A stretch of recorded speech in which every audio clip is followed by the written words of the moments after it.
श्री मध्वाचार्य जी मद्रास के मंगलूर जिले में उडुपी क्षेत्र से कुछ दूर बेल्ली ग्राम है। वहीं भार्गव गोत्रीय नारायण भट्ट का निवास था।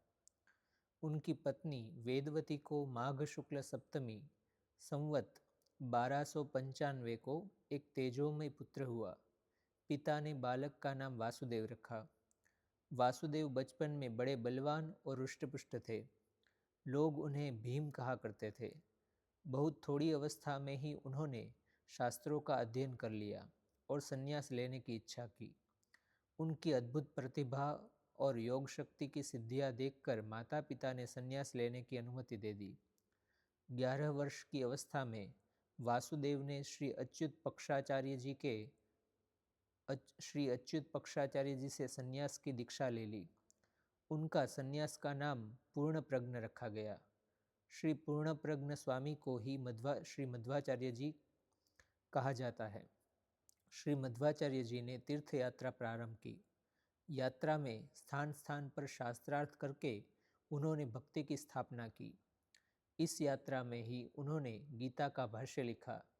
श्री बद्रीनाथ में भगवान व्यास ने उन्हें प्रत्यक्ष दर्शन देकर शालिग्राम जी की 3 मूर्तियां दी। उडुपी में उनके द्वारा स्थापित कराई और भी मूर्तियां हैं। श्री मध्वाचार्य जी का जीवन त्याग और भगवत प्रेममय रहा है। एक बार एक व्यापारी के डूबते जहाज को उन्होंने बचाया। वह व्यापारी अपनी आधी संपत्ति इन्हें देने लगा, किंतु धन लेना आचार्य जी ने स्वीकार नहीं किया। अपने से द्वेष करने वाले और अपनी हानि करने वाले शत्रुओं पर भी उन्होंने कभी क्रोध नहीं किया। उनसे भी सदा प्रेम का ही व्यवहार किया। आचार्य सदा भगवत चिंतन में ही लगे रहते थे। अपने जीवन के अंतिम भाग में वे सरिदंतर नाम के स्थान में रहते थे। वही उन्होंने परमधाम प्रयाण किया। श्री मध्वाचार्य के मत को द्वैतवाद कहा जाता है। भगवान सर्वेश्वर है और अनंत जीव उनके वशवर्ती है। भगवान का भजन करने से ही जीव दुखों से सदा के लिए छुटकारा पा सकता है। श्री मध्वाचार्य जी का उपदेश है, संसार के व्यर्थ के झंझटों को सोचने में अपना समय नष्ट मत करो। भगवान में ही अपने चित्त को लगाए रहो।